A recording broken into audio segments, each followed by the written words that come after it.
നമസ്കാരം. നോവലിലെ തീരദേശ ചരിത്രം എന്ന സെഷനിലേക്ക് ഏവർക്കും സ്വാഗതം. തീരദേശം എന്നത് നിലവിൽ ഒരു പുതുമയുടെ ആലോചനകളുടെ ഒരു കാലത്തിലൂടെ സഞ്ചരിച്ചുകൊണ്ടിരിക്കുകയാണ്.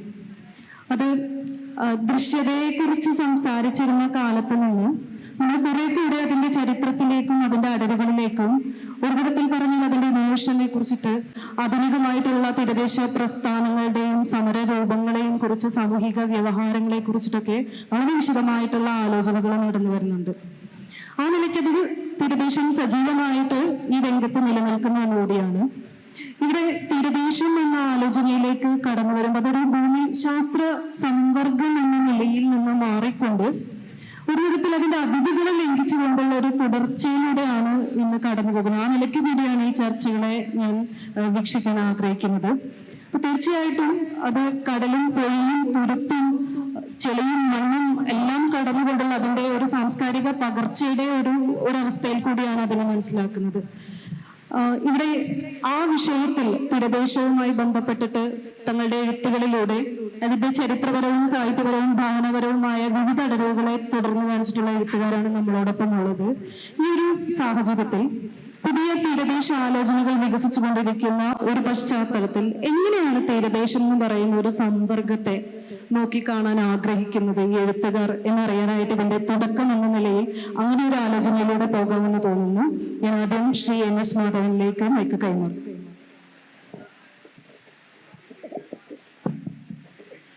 നമസ്കാരം. ഇപ്പൊ ഇന്നത്തെ കേരളത്തിന്റെ ജീവിതത്തെയും ഭാഷയെയും ഏറ്റവും കൂടുതൽ ഇൻഫ്ലുവൻസ് ചെയ്തിട്ടുള്ള ഇവിടുത്തെ തീരദേശ മേഖലയാണ്. നമ്മുടെ ഭാഷ എടുക്കുക. നമ്മുടെ ഭാഷയിൽ ഏതാണ്ട് 18 ഭാഷകളിൽ നിന്നുള്ള പദങ്ങളുണ്ട്. ഈ പദങ്ങളെല്ലാം നമ്മുടെ ഭാഷയിലേക്ക് വന്നത് തീരദേശത്ത് കൂടിയാണ്. നമ്മൾ കഴിക്കുന്ന ഭക്ഷണത്തിൻ്റെ, പ്രത്യേകിച്ച് വെജിറ്റബിൾസിൻ്റെ, ഏറ്റവും പ്രത്യേകിച്ച് നമ്മുടെ ഭക്ഷണത്തിൻ്റെ ഒഴിച്ചുകൂടാനാകാത്ത ഭാഗമായ മുളക് തീരദേശത്ത് കൂടി കേരളത്തിൽ പ്രവേശിച്ചിട്ട് വെറും 4 നൂറ്റാണ്ടേ ആയിട്ടുണ്ട്. അങ്ങനെ പിന്നെ തീരദേശത്ത് നടക്കുന്ന മറ്റൊരു സാംസ്കാരിക പ്രതിഭാസം തദ്ദേശീയ സംസ്കാരവും തീരദേശവും അതുവഴി വരുന്ന വിദേശികളുമായിട്ടുള്ള സങ്കര സംസ്കാരം. ഇതിന് ക്രിയലൈസേഷൻ എന്നാണ് പറയുക. ഈ സങ്കര സംസ്കാരം ഇന്ന് ലോകമൊട്ടാകെയുള്ള യൂണിവേഴ്സിറ്റികളിൽ വലിയ പഠന വിഷയമായിരിക്കുകയാണ്. ഇതിനൊരു പേര് വരെയുണ്ട്, ബ്ലൂ സ്റ്റഡീസ്, നീല പഠനങ്ങൾ. കാരണം സമുദ്രത്തിൻ്റെ നിറം നീലയാണ്. ഇപ്പോൾ ഇത് ഇംഗ്ലണ്ടിലെ മറ്റ് യൂണിവേഴ്സിറ്റികളിൽ ജോണി മിറാൻഡയുടെ ഒപ്പീസും എൻ്റെ നോവൽ, കാരണം ഇതിനൊക്കെ തർജ്ജമയിൽ അവൈലബിൾ ആയിട്ടുള്ളൂ. ഇത്തരമൊരു കാഴ്ചപ്പാടിൽ കൂടി എങ്ങനെ ഒരു സങ്കര സംസ്കാരം അല്ലെങ്കിൽ സാംസ്കാരികമായിട്ടുള്ള മാറ്റം തീരദേശത്തു കൂടി കേരളത്തിൽ വന്നു അല്ലെങ്കിൽ ഇന്ത്യയിൽ വന്നു എന്ന് കാണണം. ഇപ്പൊ ചരിത്രപരമായിട്ടുള്ള കാഴ്ചപ്പാട് എന്തായിരുന്നു എന്ന് വെച്ചാൽ, ഇന്ത്യയുടെ വടക്കു ഭാഗത്ത് ഇത് ഹിമാലയൻ വലിയ പർവ്വതനിരയുണ്ട്. അത് ഇന്ത്യയെ ലോകത്തിൽ നിന്ന് ഐസൊലേറ്റ് ചെയ്യുന്നു. എന്നാൽ KM പണിക്കരെ പോലെയുള്ള ഇന്ത്യൻ ഓഷനെ പറ്റി വളരെ വിദഗ്ധമായിട്ട് പഠിച്ചിട്ടുള്ള ആളുകൾ വിചാരിച്ചിരുന്നത് ഇതേ കാര്യം തന്നെ ഈ രാജ്യത്തെ കാത്തു സൂക്ഷിക്കുന്ന വലിയ ഒരു പട്ടയായിട്ട് സമുദ്രങ്ങൾ കടന്നു എന്നാണ്. പക്ഷെ വാസ്തവത്തിൽ സംഭവിച്ചത് ഈ പട്ട മുഴുവൻ ചോരുകയായിരുന്നു. 1498 വാസ്കോഡഗാമ വരുന്നു. അതിന് എത്രയോ നൂറ്റാണ്ടുകൾക്ക് മുമ്പ് അറബ് ദേശത്തും യമനിൽ നിന്നും മറ്റുമുള്ള വ്യാപാരികൾ കേരളത്തിൽ വന്നു. അങ്ങനെ ഒരു നമ്മുടെ പ്രത്യേക സംസ്കാര രൂപീകരണത്തിൽ ഒരുപക്ഷെ ഏറ്റവും കൂടുതൽ പങ്കുവഹിച്ചിട്ടുള്ളത് തീരദേശമാണ്.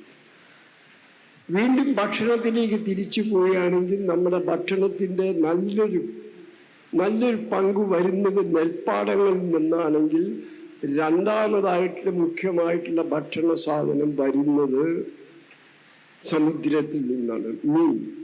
ഈ മീനും മീൻ പിടുത്ത തൊഴിലാളികളും അത് അവരുടെ ജാതികളും അവരുടെ ഭാഷകളും അവർക്കും യൂറോപ്യൻസും അല്ലെങ്കിൽ ഈ വിരുന്ന് വരുന്നവരുമായിട്ടുള്ള ബന്ധവും എല്ലാം വളരെയധികം പഠനവിധേയമായിക്കൊണ്ടിരിക്കുന്ന ഈ കാലഘട്ടത്തിൽ ഇത്തരമൊരു വിഷയം ചർച്ച ചെയ്യുന്നതിൻ്റെ ഔചിത്യം എത്ര പറഞ്ഞാലും മനസ്സിലാവില്ല. ഇത് ഞാൻ സത്യം പറഞ്ഞ ഭൂമനെ പറഞ്ഞതിനോട് കൂട്ടിച്ചേർത്താണ് ഇനി നമുക്ക് മിറാൻഡയിലേക്ക് പോവാം. ഇത് പേര് മാറ്റിയിലേക്ക്.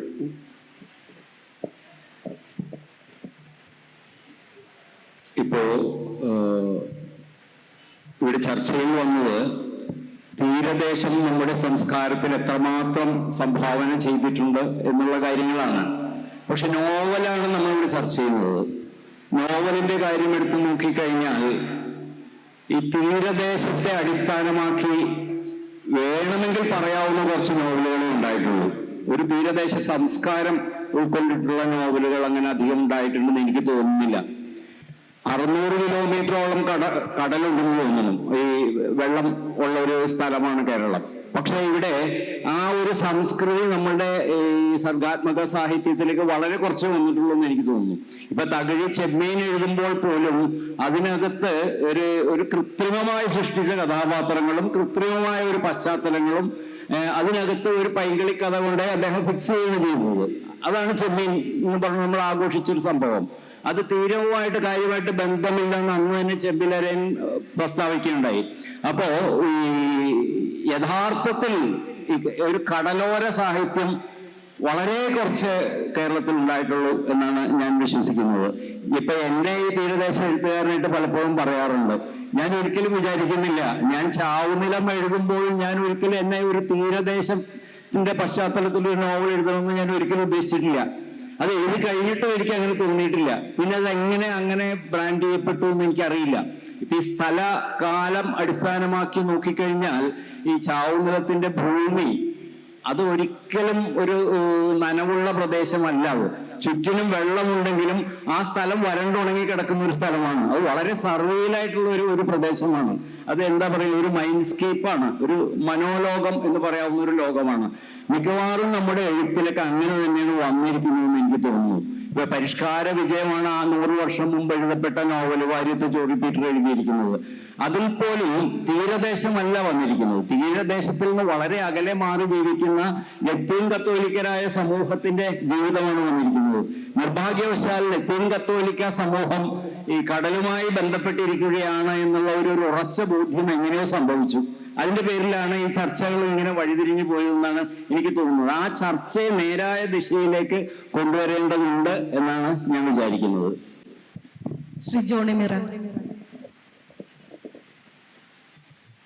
മാത്യൂസ് പറഞ്ഞതുപോലെ നോവലിസ്റ്റിൻ്റെ ഒരു നോവൽ, ഒരു ഫിക്ഷൻ എഴുതാൻ തീരുമാനിക്കുമ്പോൾ അദ്ദേഹത്തിൻ്റെ പ്രാഥമികമായ ഉദ്ദേശം അല്ലെങ്കിൽ ലക്ഷ്യം അല്ലെങ്കിൽ കർത്തവ്യം എന്ന് വേണമെങ്കിൽ പറയാം, ഇത്തരം തീരദേശത്തിൻ്റെ അല്ലെങ്കിൽ മലയോരത്തിൻ്റെയോ അല്ലെങ്കിൽ ഏതെങ്കിലും ഒരു അതിനെ ആവിഷ്കരിക്കുക എന്നുള്ളത് അതിൻ്റെ അൾട്ടിമേറ്റ് ആയിട്ടുള്ള ഒരു ലക്ഷ്യമല്ല. ഈ ഫിക്ഷൻ റൈറ്റിങ്ങിൽ നമ്മൾ ഭാഷ കൊണ്ടും പ്രയോഗങ്ങൾ കൊണ്ടും പുതുമ കൊണ്ടും ഒരു പാറ്റേൺ സൃഷ്ടിക്കുകയാണല്ലോ യഥാർത്ഥത്തിൽ ഫിക്ഷൻ റൈറ്റിംഗ് ചെയ്യുന്നത്. അതുകൊണ്ട് അതിൽ നിന്നാണല്ലോ നമുക്ക് വായനയുടെ അനുഭൂതിയും രസവും മാറ്റങ്ങളും ഉണ്ടാകുന്നത്, വായനയിലെ മാറ്റങ്ങളും ചിന്തയിലെ മാറ്റങ്ങളും ഉണ്ടാകുന്നത്. പക്ഷേ ഇപ്പൊ ഞാനെൻ്റെ ജീവിച്ചിരിക്കുന്നവർക്ക് വേണ്ടിയുള്ള ഒപ്പീസ് എഴുതിയ കാലത്ത് അത് എനിക്ക് തീർത്തും ഈ തീരദേശത്തിൻ്റെ അല്ലെങ്കിൽ ലാറ്റിൻ ക്രിസ്ത്യാനികളുടെ ജീവിതമോ അവിടെ അധിനിവേശത്തിൻ്റെതായ പോർച്ചുഗൽ അധിനിവേശത്തിൻ്റെതായ വിശദാംശങ്ങളോ രേഖപ്പെടുത്തണമെന്നുള്ള ഒരു ഉദ്ദേശം ഉണ്ടായിരുന്നില്ല. പക്ഷെ ഓക്സ്ഫോർഡ് യൂണിവേഴ്സിറ്റി പോലുള്ള ഒരു പ്രസാധകര് ഈ പുസ്തകം പബ്ലിഷ് ചെയ്തത് ഇതിൻ്റെ ഈ പ്രത്യേക ഒരു അരികവൽക്കരിക്കപ്പെട്ടവരുടെ ജീവിതം അടയാളപ്പെടുത്തുന്നു എന്നുള്ളതിൻ്റെ പേരിലാണ്. അപ്പോഴാണ് ഞാൻ അതിനെക്കുറിച്ച് ശരിക്കും ചിന്തിക്കുന്നത്. നമ്മുടെ ഈ കൃതിയിൽ ഇങ്ങനത്തെ ഒരു ജീവിതം ഉണ്ടല്ലോ, ഇങ്ങനത്തെ ഈ അധിനിവേശത്തിൻ്റെതായ ഒരു ചരിത്രം ഉണ്ടല്ലോ. പക്ഷേ ഈ അധിനിവേശത്തിൻ്റെതായ ചരിത്രം തന്നെ നമ്മൾ തെറ്റിദ്ധരിക്കപ്പെട്ട രീതിയിലാണ് പ്രചരിപ്പിക്കപ്പെടുന്നതും വായിക്കപ്പെടുന്നതും. പലതും ബോധപൂർവം മറച്ചു വെക്കാനുള്ള ശ്രമങ്ങൾ തന്നെ ഈ പഠനങ്ങളുടെയും ഈ ചരിത്രത്തിൻ്റെയും പിന്നിലുണ്ട്. ഇപ്പോൾ ഈ ആംഗ്ലോ ഇന്ത്യൻ എന്ന് പറയുന്ന ഒരു കൺസെപ്റ്റിലാണ് മൊത്തം ഈ ഇന്ത്യയിലെ എല്ലാ അധിനിവേശത്തിന്റെ കുടിയേറ്റം കൊണ്ടും മാർക്കം കൂട്ടിയത് കൊണ്ടും അല്ലാത്ത രീതിയിലുള്ള എല്ലാവരും അടയാളപ്പെടുത്തുന്നത്. പക്ഷെ ഇതിന് ഒരുപാട് അടരുകളുണ്ട്. ഇപ്പോൾ പറങ്കികൾ എന്ന് ഞങ്ങളെ വിശേഷിപ്പിക്കുന്ന പറങ്കികൾ എന്ന് പറയുന്ന പദത്തിന്റെ അർത്ഥം ഈ അറബികൾ പറഞ്ഞ വിദേശികൾ എന്ന വാക്കിന്റെ അർത്ഥം അത് ഞങ്ങളെ പറങ്കികൾ എന്ന് പറഞ്ഞ പൊതുവായ ഒരു പ്രയോഗത്തിൽ ഒതുക്കുന്നു. അപ്പൊ ഈ ഞങ്ങൾ പറങ്കികളുടെ പിൻഗാമികളാണ്. ഞങ്ങളുടെ ഈ സർനെയിം ആണ് ഞങ്ങളെ പറങ്കികൾ എന്ന് പറയുന്ന ഒരു വിഭാഗത്തിൻ്റെതായിട്ടുള്ള അടയാളമായിട്ട് കാണുന്നത്.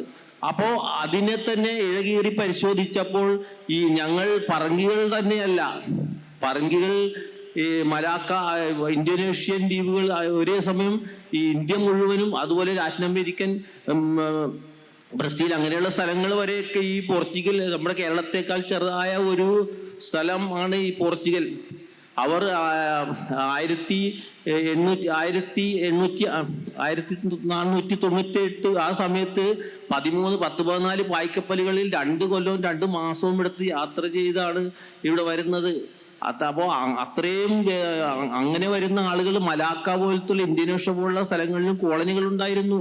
ആ കോളനികളിൽ നിന്നും അവർക്ക് വിവാഹം കഴിക്കാൻ അവരുടെ യുദ്ധത്തിൽ പരാജയപ്പെടുത്തിയ പുരുഷന്മാരുടെ വിധവകളായ സ്ത്രീകളെ കൊണ്ടുവരികയും അവരുമായിട്ട് ബന്ധമുണ്ടാക്കുകയും കാരണം ഞങ്ങളുടെ ഈ ഞങ്ങളുടെ ചിലപ്പോൾ പദങ്ങളുണ്ട്, കബായ, തുണി കബായ, അങ്ങനെയുള്ള കുറെ വസ്ത്രങ്ങൾ, ജീവിത രീതികൾ, ആചാരങ്ങൾ, അത് എഴുകേറി പരിശോധിച്ചപ്പോഴാണ് ഞങ്ങൾ ആംഗ്ലോ ഇന്ത്യൻസ്, പോർച്ചുഗൽ പിൻഗാമികളല്ല, മലാക്കൻ പിൻഗാമികളാണ്. പക്ഷെ ഇതൊക്കെ നമ്മൾ ബോധപൂർവം മറച്ചു വെക്കാനുള്ള ഒരു പ്രവണത ചരിത്രകാരന്മാർ കാണിച്ചിട്ടുണ്ട്. കാരണം എപ്പോഴും നമ്മൾ മേൽക്കൈയുള്ള കാര്യങ്ങൾ പറയാനും കൊട്ടിഘോഷിക്കാനും എഴുന്നടിക്കാനുമാണ് ശ്രമിക്കുന്നത്. ഇപ്പൊ നമ്മുടെ കേരളത്തിന്റെ തന്നെ സ്വന്തം ഈ നായർ മുണ്ടും നേരിയതും കഥകളിയും സദ്യമൊക്കെ ആയിപ്പോയതുപോലെ തന്നെ ഈ ഒരു കാര്യത്തിലും സംഭവിച്ചിട്ടുണ്ട്. ശരിക്കൊരു ദളിത് ജീവിതമാണ് ഞങ്ങളുടെ സമുദായം ഇവിടെ നയിക്കുന്നത്. ഈ തീരപ്രദേശത്ത് മധ്യസ്ഥ തീരത്തിന്റെ ചേർന്ന് കിടക്കുന്നു എന്നുകൊണ്ട് തീരത്തിന്റെ ഒരു വിഭാഗം തന്നെയാണ് തീരദേശ ജനത എന്ന് പറയുന്ന ഒരു കൺസെപ്റ്റിൽ പെടും. അവര് ഡച്ചുകാരുമായിട്ടുള്ള യുദ്ധത്തിൽ പരാജയപ്പെട്ട് ജീവനും കൊണ്ട് രക്ഷപ്പെട്ടു പോയത് ഈ ഇവിടെ തീരപ്രദേശങ്ങളിലെ കുഗ്രാമങ്ങളിലാണ്. അവിടെ ജീവിതം പടുത്തുയർത്തി ഒരു ജീവിതം ഉണ്ടാക്കിയ ഒരു ദളിത് ജീവിതമാണ് നയിക്കുന്നത്. ഇതും മറച്ചു വെക്കപ്പെട്ടിട്ടുണ്ട്. ഒരു ആംഗ്ലോ ഇന്ത്യൻ സമൂഹത്തിന്റെ ജീവിതം എന്ന് പറയുന്നത് ഒരു കോട്ടുമിട്ട് ഇംഗ്ലീഷ് പറഞ്ഞ് വൈൻ കുടിച്ച് നൃത്തം ചെയ്ത് ജീവിക്കുന്ന ഒരു സമൂഹമാണെന്ന് ഇവിടുത്തെ സാഹിത്യവും സിനിമയും നിരന്തരം പറഞ്ഞുകൊണ്ടിരുന്ന സമയത്ത് സത്യത്തിൽ അതല്ല ആംഗ്ലോ ഇന്ത്യൻ എന്ന് പറയുന്ന ഇങ്ങനെ അരികയിൽ ജീവിക്കുന്ന ഒരു വിഭാഗം ഈ തീരപ്രദേശങ്ങളുണ്ട് എന്നുള്ള ഒരു കാര്യവും ഈ എന്റെയും അല്ലെങ്കിൽ മാത്യൂസിന്റെ ഒക്കെ നോവലുകൾ അല്ലെങ്കിൽ ഭീമച്ചൻ എന്ന് പറഞ്ഞ കൃതിയിലും ഒക്കെ ഉണ്ട്. ഈ അധിനിവേശവുമായിട്ട് ബന്ധപ്പെട്ട് ഈ ക്രിസ്ത്യൻ കൾച്ചർ ഇവിടെ വന്നതിന്റെ ഭാഗമായിട്ടാണ് ഈ ഞങ്ങളുടെയൊക്കെ സാഹിത്യം ഇങ്ങനെ ആയതും. അപ്പോ ഇത് ഇഴകേറി പരിശോധിക്കുമ്പോൾ നമുക്ക് ഒരുപാട് പുതിയ പുതിയ കാര്യങ്ങൾ വെളിപ്പെടുകയും ചെയ്യും. അതുകൊണ്ട് ഈ കാര്യം ചർച്ച ചെയ്യാതിരിക്കുക എന്നുള്ളത്, വഴിതിരിച്ചു വിടുകയോ ചെയ്യുന്നുള്ളത് വളരെ ചിന്തിക്കേണ്ടതോ അല്ലെങ്കിൽ തർക്കവിഷയമായ ഒരു കാര്യമാണ്. ഇത് പറയാനും നമുക്ക് ഒരുപാടുണ്ട്. കാരണം ഇങ്ങനെ ഒരു മണിക്കൂർ കൊണ്ട് പ്രഗത്ഭരായ 4 പേരെ കൊണ്ട് സംസാരിപ്പിക്കുന്ന ഒരു നീതികേടുണ്ട്. അപ്പൊ ഞാൻ എൻ്റെ സുഹൃത്ത് നൊറോണക്ക് മൈക്ക് കൈമാറുകയാണ്. സ്നേഹമുള്ള എല്ലാവർക്കും എൻ്റെ നമസ്കാരം. നെയ്തൽ എന്നാണ് ഈ തീരപ്രദേശത്തെ അറിയപ്പെടുന്നത്. ഈ നെയ്തലിൻ്റെ ഒരു പശ്ചാത്തലത്തിൽ നിന്നുള്ള ഒരു നോവലും അതിൻ്റെ കാര്യങ്ങളുമാണ് നമ്മൾ ചർച്ചയ്ക്ക് വിഷയമായി എടുത്തിരിക്കുന്നത്. മാധവൻ സാറ് തീര സാഹിത്യത്തിൻ്റെ ചരിത്രവും വളർച്ചയും പശ്ചാത്തലവും ഒക്കെ സൂചിപ്പിച്ചിട്ട് അദ്ദേഹം ഒരു പ്രധാനപ്പെട്ട കാര്യം പറഞ്ഞു. ഇത് ലോകമൊട്ടും പഠന വിഷയമാകിയിട്ടുള്ള ഒരു സബ്ജക്റ്റാണെന്ന് അദ്ദേഹം പറഞ്ഞു. മാത്യു സാറ് വന്നപ്പോൾ മാത്യു സാറ് പറഞ്ഞു നമ്മളുടെ കാര്യമാണ് പറഞ്ഞത്, അത്ര ചർച്ച ചെയ്യാൻ മാത്രം കാമ്പുള്ളതും ആയിട്ടുള്ള നോവലുകൾ മലയാള സാഹിത്യത്തിലില്ല എന്നാണ് അദ്ദേഹം പറഞ്ഞത്. ശരിയാണത്. കാമ്പുള്ള ഞാനൊക്കെ എഴുതിയിട്ടുണ്ട്, ശരണസുവിശേഷം പോലെ നോവൽ എഴുതിയിട്ടുണ്ട്. അത് ഈ മാത്യു സാർ പറയുന്ന പോലെ അത് തീരത്തോട് ചേർന്ന് നിന്നിട്ടുള്ളതാണോ എന്ന് ചോദിച്ചാൽ, അതിന്റെ നനവുണ്ടോ എന്നൊക്കെ ചോദിച്ചാൽ ഒന്നുകൂടെ നമുക്കൊന്ന് ആലോചിക്കേണ്ടി വരും. അപ്പോൾ അദ്ദേഹം പറഞ്ഞത് 100% ശരിയാണ്. അത്ര കാമ്പുള്ള നോവലുകൾ തീരദേശ സാഹിത്യമായിട്ട് മോബി ഡിക്കിനെ പോലെ ഉള്ള നോവലുകളെ താരതമ്യം ചെയ്ത് അദ്ദേഹം വിശ്വസാഹിത്യം വായിക്കുന്ന ഒരാളാണ്. ഹെമിംഗ്വേ പോലെയൊക്കെയുള്ള അത്ര കാമ്പുള്ള ഒരു നോവൽ സാഹിത്യം, പ്രത്യേകിച്ച് തീരദേശ സാഹിത്യം മലയാളത്തിൽ ഉണ്ടായിട്ടില്ല. ജോണി മൊറാൻ്റെ ആംഗ്ലോ ഇന്ത്യൻ, അദ്ദേഹം ഒരു ആംഗ്ലോ ഇന്ത്യൻ ആണ്, ഞാനൊരു ആംഗ്ലോ ഇന്ത്യൻ ആണ്. അപ്പൊ ആംഗ്ലോ ഇന്ത്യൻ സമൂഹത്തിന്റെ ഒരു പശ്ചാത്തലത്തിൽ നിന്നുകൊണ്ട് ആ സമൂഹം എത്രമാത്രം അവഗണിക്കപ്പെട്ടു പോകുന്നു, സാഹിത്യത്തിന്റെ മേഖലയിലും അത് എത്രമാത്രം പ്രതിഫലിക്കുന്നു എന്നൊക്കെയാണ് പറഞ്ഞത്. എനിക്ക് ആകെ ഇപ്പോൾ ഒരു കൺഫ്യൂഷനായി. നമ്മൾ തീരദേശ നോവൽ സാഹിത്യത്തെ വളരെ ഗൗരവമായിട്ട് ചർച്ച ചെയ്യാൻ പോകുമ്പോൾ അത് ശുഷ്കമാണ്.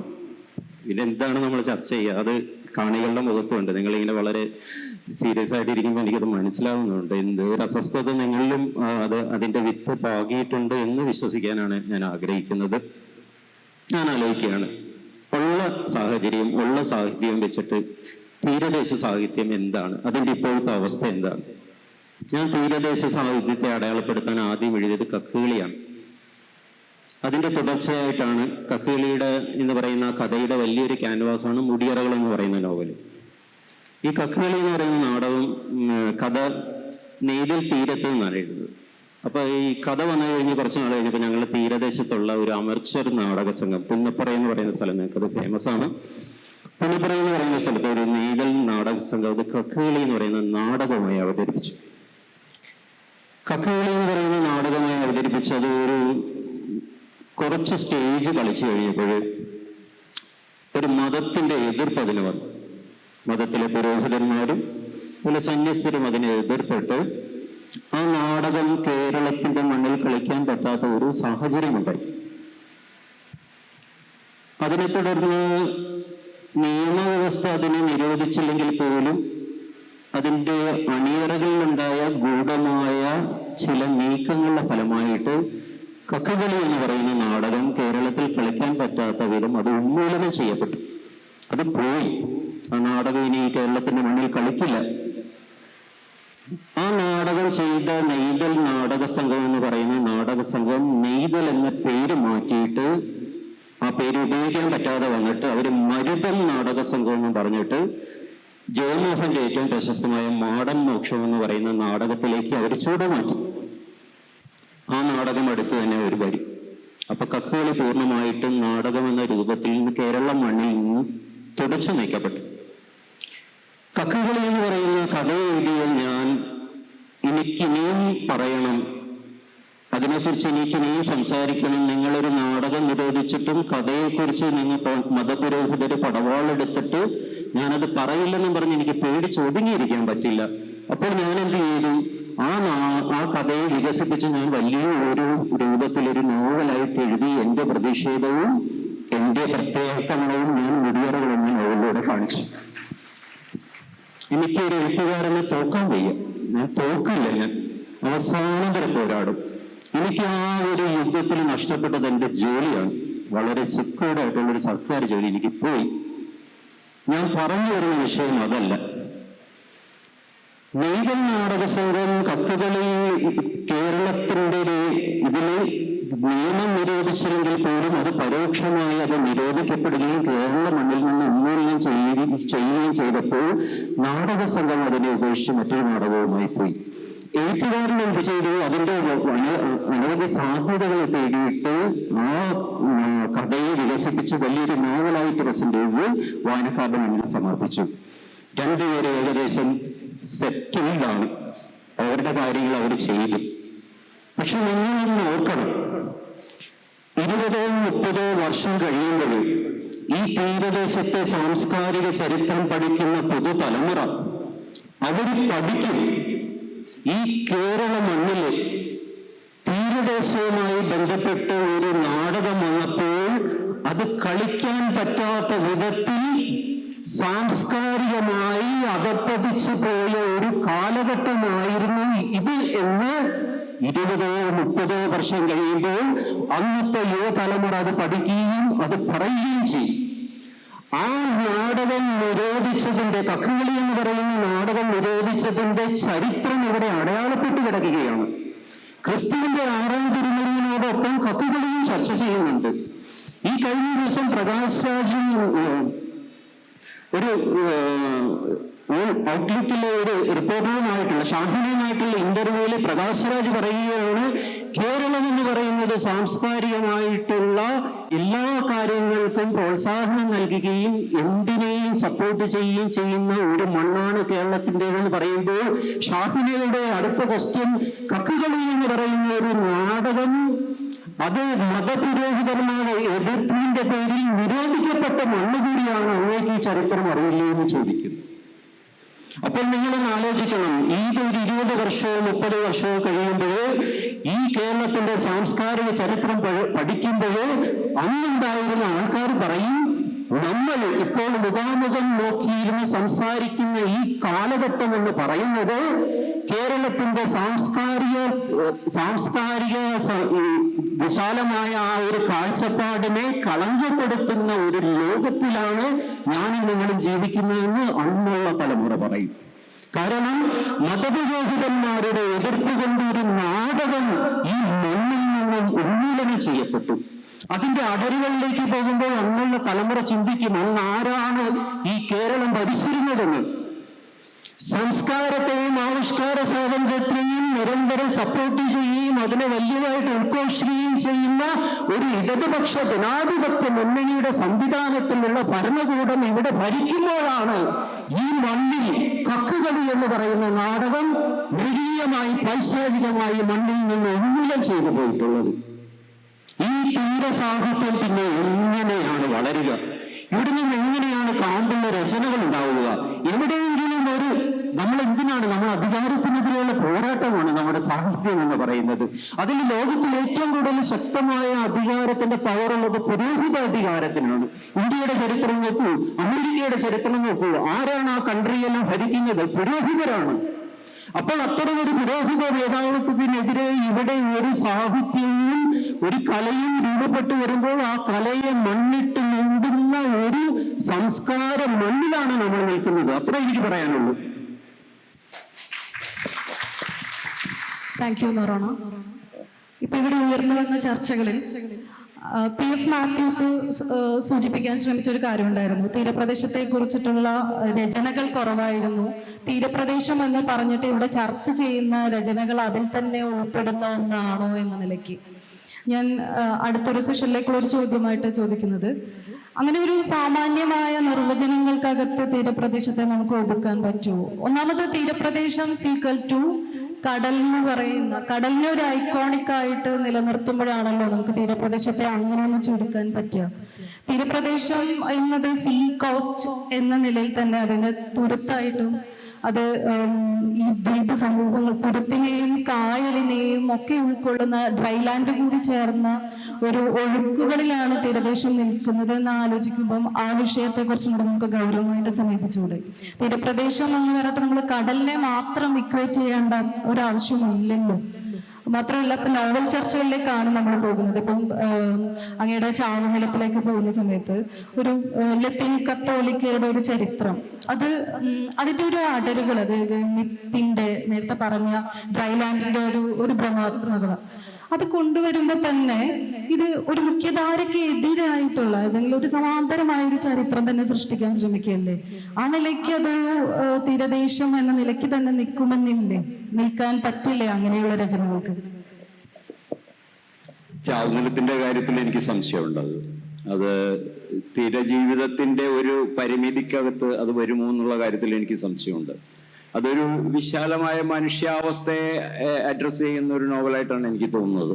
അവനവന്റെ നോവലിനെ കുറിച്ച് ഇങ്ങനെ പറയുന്നത് ശരിയൊന്നും അല്ലാതെ എനിക്ക് താല്പര്യമുള്ള കാര്യമല്ല അതിനെക്കുറിച്ച് പറയാൻ. ഞാൻ പറഞ്ഞത് ഒരു തീരദേശ സംസ്കാരം അതിൽ പറ്റി പിടിച്ചിട്ടില്ല എന്നാണ് ഞാൻ പറയാൻ ശ്രമിച്ചത്. പിന്നെ ഈ തീരദേശ ജീവിതത്തിൽ ഈ പള്ളിയുമായിട്ടുള്ള ധാരാളം സംഘർഷങ്ങൾ ഉണ്ടായിട്ടുണ്ട്. ഇപ്പോൾ നൊറോണ പറഞ്ഞതുപോലെ ധാരാളം സംഘർഷങ്ങൾ ഉണ്ടായിട്ടുണ്ട്. ഇപ്പോൾ ഈ മായാവി സിനിമയും വന്നപ്പോൾ ഇതേപോലെയുള്ള പ്രശ്നങ്ങൾ ഉണ്ടായിട്ടുണ്ട്. അത് വളരെ സ്വാഭാവികമാണെന്നേ, വളരെ സ്വാഭാവികമാണത്. ഇപ്പൊ അത്തരം വികാരം കൊള്ളേണ്ട കാര്യം പോലുമില്ല. അതിന് ഗവൺമെന്റിനൊന്നും വലിയ പങ്കൊന്നുമില്ല. ഇത് ഇവിടുത്തെ പുരോഹിത അധികാരത്തിന് എക്കാലത്തും വലിയ കരുത്തുള്ളത് തന്നെയാണത്. ഈ കുഞ്ഞാടുകൾ എന്നും അവരുടെ എല്ലാ ദാനങ്ങളും ഔദാര്യങ്ങളും സ്വീകരിക്കുകയും അവര് ഉടനെ വടിയെടുക്കുമ്പോൾ പേടിച്ചോടുകയും ചെയ്യുന്ന കുഞ്ഞാടുകളാണ് അവർക്കുള്ളത്. അപ്പൊ എതിരെ എന്ത് പറഞ്ഞാലും അവർ സഹിക്കില്ല. അത് ഉറപ്പുള്ള കാര്യമാണ്. 5-ാം തിരുമുറിവിന്റെ കാര്യം അറിഞ്ഞുകൂടെ? അത് ഇവിടെ വലിച്ചെടുക്കേണ്ട കാര്യമില്ല എന്നാണ് എനിക്ക് തോന്നുന്നത്. ഇവിടുത്തെ വിഷയം ഞാൻ പറയാൻ ശ്രമിച്ചത് ഇതാണ്: തീരദേശ ജീവിതം നമ്മുടെ സാഹിത്യത്തിൽ എത്രത്തോളം വന്നിട്ടുണ്ട് എന്നുള്ളതാണ്. അത് വളരെ കുറവാണെന്നാണ് ഞാൻ പറയാൻ ശ്രമിച്ചത്. അത് ഒരു മികച്ച സാഹിത്യകൃതി ഉണ്ടായിട്ടില്ല എന്നുള്ളതല്ല, ഇങ്ങനെ അരികും മൂലയും തൊട്ടു പോയിട്ടുള്ള കൃതികൾ മാത്രമേ ഉണ്ടായിട്ടുള്ളൂ. ഒരു യഥാർത്ഥത്തിലുള്ള ഒരു തീരദേശ സംസ്കാരം ഉൾക്കൊള്ളുന്ന ഒരു കൃതി ഉണ്ടായിട്ടില്ല, അല്ലെങ്കിൽ വളരെ അപൂർവമായിട്ട് ഉണ്ടായിട്ടുള്ളൂ എന്നാണ് ഞാൻ പറയാൻ ശ്രമിച്ചത്. ശ്രീ NS മാധവനോടാണ്.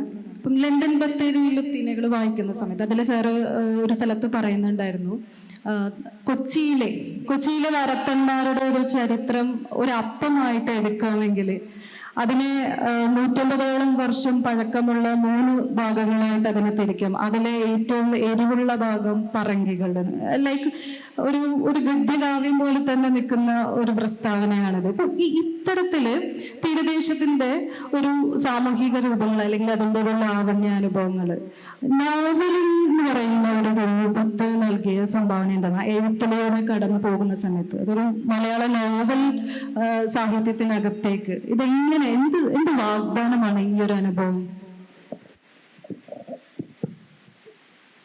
ഇപ്പൊ കേരളത്തിൽ നമുക്ക് 500 അല്ലെങ്കിൽ 600 kilometre തീരദേശമുണ്ട്.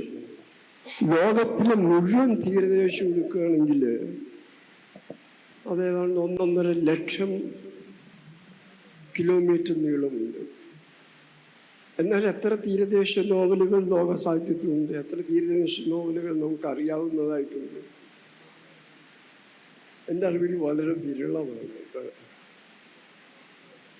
Old man and see അതിൻ്റെ കൂട്ടത്തിൽ കണക്കാക്കാമോന്നറിയില്ല. അത് പ്രതീകാത്മകമായിട്ടുള്ള ഈ ക്യൂബയിലെ കടൽത്തീരത്തുനിന്ന് ഒരു ക്യൂബൻ ഫിഷർമാൻ കടലിൽ പോയിട്ട് സ്രാവിനെ പിടിക്കുന്ന കഥയാണ്. അതുപോലെ തന്നെ മോബി ഡിക്ക്, ഇതെല്ലാം അതിനെല്ലാം ഒരു സിംബോളിക്കായിട്ടുള്ള, അതല്ലാതെ തീരദേശത്ത് തന്നെ ജീവിച്ചിരുന്ന ബോർഹസും മാർക്കസും മറ്റും ഇത്തരത്തിലുള്ള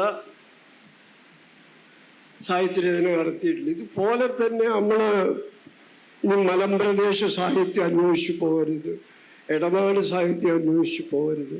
പക്ഷെ ഇതാണ് പറയാനുള്ളത്. ഞാൻ P.F. മാത്യുവിനോട് പൂർണ്ണമായിട്ട് യോജിക്കുന്നു. നമ്മൾ ഇന്ന് മഹത്തായ കൃതികളോ അതൊന്നും പ്രതീക്ഷിക്കേണ്ട ആവശ്യമില്ല. ഇതൊരു സാഹിത്യത്തിൻ്റെ മുഖ്യധാരയിൽ ഓരോരോ സാഹിത്യകാരന്മാരും സ്വീകരിക്കുന്ന ഒരു സ്ഥലം സ്വീകരിക്കും, അല്ലെങ്കിൽ സ്ഥലങ്ങൾ സ്വീകരിക്കും. അതിൻ്റെ ഒരു ഭാഗമായിട്ട് കണ്ടാൽ മതി എന്നുള്ളതാണ്. ഇപ്പം ലണ്ടൻ ബത്തേരിയുടെ ലുത്തീനിയകൾ ഞാൻ എഴുതാനുള്ള സാഹചര്യം എന്താണെന്ന് വെച്ചാൽ എൻ്റെ വ്യക്തിപരമായിട്ടുള്ള അനുഭവമാണ്. എൻ്റെ വായനാ ജീവിതത്തെ അതിനെ ആധുനീകരിച്ചത്, എൻ്റെ വായനാ ജീവിതം എന്ന് പറഞ്ഞാൽ അത് ഏതാണ്ട് കൊടുമ്പിരിക്കൊള്ളുന്ന 1960കളിലാണ്. അതിന് ഏറ്റവും കൂടുതൽ ആദ്യമായിട്ട് ആധുനികത, എന്താണ് ആധുനികത, എന്താണ് ജനങ്ങളുടെ ജീവിതം, ഇത് ഇന്ദുലേഖയിലൂടെ മാർത്താണ്ഡവർമ്മയിലൂടെയോ അല്ലെങ്കിൽ അന്നത്തെ 1955 തൊട്ട് 60 വരെയുള്ള കാലഘട്ടത്തിൽ കേരളത്തിൽ 3 നോവലുകൾ വന്നു. MTയുടെ 4 കെട്ട്, തകഴിയുടെ ചെമ്മീൻ, ഉറൂബിൻ്റെ ഉമ്മാച്ചു. ഇതാണ് ഒരു പക്ഷേ ആധുനിക നോവൽ, മലയാള നോവലിൻ്റെ ഒരു പക്ഷെ അടിത്തറയായിരുന്നു. പക്ഷെ ഇവയൊന്നും എന്നെ തൃപ്തിപ്പെടുത്തിയില്ല. എന്നെ തൃപ്തിപ്പെടുത്തിയ നോവൽ പോന്നിക്കര റാഫിയുടെ സ്വർഗദൂതൻ എന്ന നോവലാണ്. ആ സ്വർഗദൂതൻ എന്ന നോവൽ 1948 അദ്ദേഹം എഴുതി എറണാകുളത്തേക്ക് ബോട്ടിലേക്ക് വരുമ്പോൾ അതിൻ്റെ കയ്യെഴുത്ത് പ്രതി എറണാകുളം കായലിൽ പോയി. പിന്നെ ആ മനുഷ്യൻ വളരെ പാടുപെട്ട് ഒന്നും കൂടി എഴുതി പ്രസിദ്ധീകരിക്കുകയായിരുന്നു. അതിൽ അദ്ദേഹം ഒരു കാര്യം പറയുന്നുണ്ട്. അതേ സമയം തന്നെ സമാന്തരമായിട്ട് ഞാൻ ഇംഗ്ലീഷ് വായിക്കുന്ന സമയത്ത് ബോധധാര സ്ട്രീം ഓഫ് കോൺഷ്യസ്നെസ് ഉപയോഗിച്ച് ബോധധാര സമ്പ്രദായം എന്നെ നോവലിൽ എഴുതുന്നതിന് സഹായിച്ചിട്ടുണ്ട് പൂഞ്ഞിക്കര റാഫി അദ്ദേഹത്തിൻ്റെ ആമുഖത്തിൽ പറയും. അപ്പൊ വ്യക്തിപരമായിട്ടുള്ള എൻ്റെ സാഹിത്യ അഭിരുചികളെ രൂപപ്പെടുത്തിയ ഒരു ഭൂപ്രദേശത്തിലേക്കുള്ള പോക്കായിരുന്നു അത്. അതിൻ്റെ സാംസ്കാരികമായിട്ടുള്ള ഓരോ ഏറ്റക്കുറച്ചിലുകളും. ഇപ്പോൾ തീരപ്രദേശത്തെ നാടകങ്ങൾ ബാൻ ചെയ്യുന്നത് ആദ്യമായിട്ടല്ല, ഒരുപക്ഷെ തികച്ചും തീരപ്രദേശ കലാസൃഷ്ടി എന്ന് പറയാവുന്നത് ചവിട്ട് നാടകമാണ്. വടുതല തൊട്ട് ചേർത്തലയ്ക്ക് അടുത്തുള്ള ആർത്തുങ്കൽ വരെയുള്ള കടൽ തീരത്തെ ഏതാണ്ട് 5 കിലോമീറ്റർ വീതിയിലുള്ള പള്ളികളിൽ മാത്രം നടന്നിരുന്ന ഈ കലാരൂപമായിരുന്നു. ഈ കലാരൂപം പോർച്ചുഗീസുകാർ വന്നതിന് ശേഷം യൂറോപ്പിൽ നിന്നുള്ള ബിഷപ്പുമാർ കൊച്ചിയെ ഭരിച്ചിരുന്ന കാലത്ത് ഏതാണ്ട് പരിപൂർണമായിട്ട് നിരോധിക്കപ്പെട്ടു. അപ്പൊ അവർക്ക് ഒന്നാമത്തെ കാര്യം കളി നടക്കുന്ന രാത്രിയാണ്. രാത്രിയില് ചാവുദോഷങ്ങൾ 7 പുറത്തിറങ്ങും. അത് കാരണം രാത്രി കളിക്കാൻ പാടില്ല. സന്മാർഗ പ്രശ്നം ഉണ്ടായിരുന്നു. മറ്റൊരു വലിയ പ്രശ്നം, ഈ ഫ്യൂഡൽ നായർ തറവാടുകൾ കഥകളി നടത്തി മുടിഞ്ഞുപോയ കഥകളുണ്ട്. ഈ ചവിട്ട് നാടകത്തിന് വലിയ ചെലവായിരുന്നു. അത് കാരണം പല വലിയ ക്രിസ്തീയ കുടുംബങ്ങളും ചവിട്ട് നാടകം നടത്തി തകർന്നു പോയ കഥകളുമുണ്ട്. അതും ഒഴിവാക്കാൻ വേണ്ടി വെളുത്ത ബിഷപ്പന്മാരെന്ന് കൊച്ചിക്കാർ വിളിക്കുന്ന യൂറോപ്യൻ ബിഷപ്പന്മാർ ഇത് ഇല്ലാതാക്കി. പിന്നെ അതിനൊരു പുനരുജ്ജീവനം കാര്യമായിട്ടുണ്ടായില്ല. പൂഞ്ഞിക്കര റാഫിയുടെ പത്നിയായ സബീന റാഫി 1960കളിൽ അതിനെ പുനരുദ്ധരിക്കാൻ ശ്രമിച്ചു. ഈ സാംസ്കാരിക ഒരു പാശ്ചാത്യം, കാരണം ചവിട്ടിയോടൻ വളരെ പ്രധാനപ്പെട്ട ഒരു സാംസ്കാരിക കൊടുത്തു വാങ്ങലിന്റെ പ്രതീകമാണ്. ഇതിന്റെ കഥ എന്ന് പറഞ്ഞാൽ അത് യൂറോപ്പിൽ നടക്കുന്ന കഥയാണ്. കാറൽമാൻ എന്ന് പറഞ്ഞാൽ ഷാർലിമാൻ 3-ാം നൂറ്റാണ്ടിലെ ഒരു യൂറോപ്യൻ രാജാവാണ്. ഈ കഥയെ ഒരുപക്ഷെ ഘടിപ്പിക്കുന്നത് മറ്റൊരു കാലഘട്ടത്തിൽ നടക്കുന്ന തുർക്കിയിലെ സുൽത്താനുമേറ്റുമായിട്ടാണ്, കുരിശ് യുദ്ധങ്ങളുമായിട്ടാണ്. അപ്പൊ എന്താണ് സംഭവിച്ചത്? അരിയസ്റ്റോ ഫ്യൂരിയോസോ എന്ന് പറഞ്ഞിട്ട്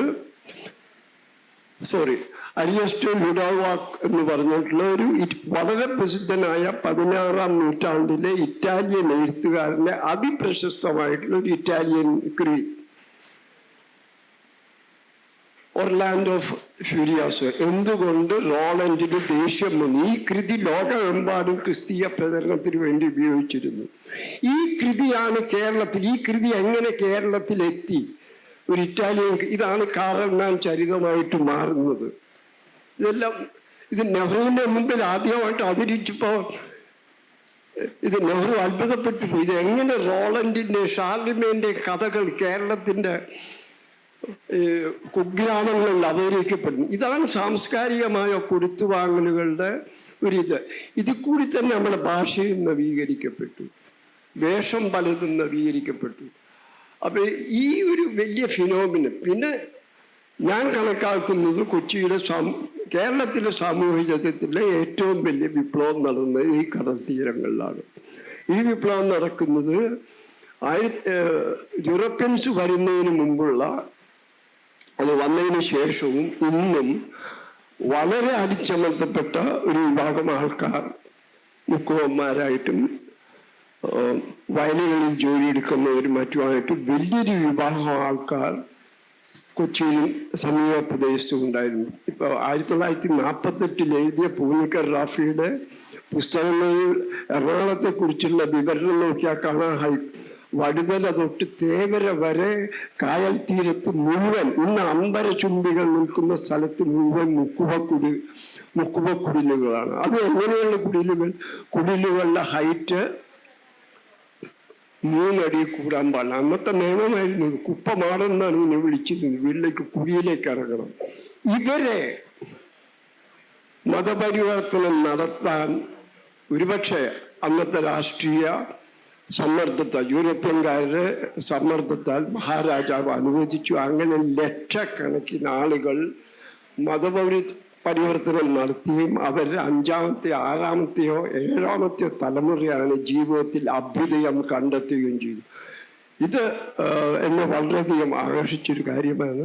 പിന്നെ അത് മറ്റൊരു രീതിയിൽ പറഞ്ഞ ഒരു ആത്മകഥ കൂടിയാണ്. ഞാൻ വളർന്ന് ഒരു 16-17 വയസ്സ് വരെയുള്ള കാലത്ത് ഞാൻ അനുഭവിച്ച കാര്യങ്ങൾ ഒരു കൽപ്പിത രൂപത്തിൽ അവതരിപ്പിച്ചാണ്. ജോണി മെറാൻഡയോടാണ്. ഇപ്പം എൻ.എസ്. മാധവൻ സാർ പറഞ്ഞപ്പോൾ തീരപ്രദേശം ഒരു മാറ്റമൊന്നുമില്ലാതെ ഒരു പ്രത്യേക എൻറ്റിറ്റി ഉള്ള ഒരു ജനത എന്ന നിലയിൽ നിന്നല്ല ഇപ്പം നമ്മളുടെ ചർച്ചകൾ മുന്നോട്ട് പോകുന്നത്. അതിന് അധിനിവേശത്തിന്റെ ചരിത്രമുണ്ട്, ഒഴുക്കുകളുടെ ഒരു ചരിത്രമുണ്ട്.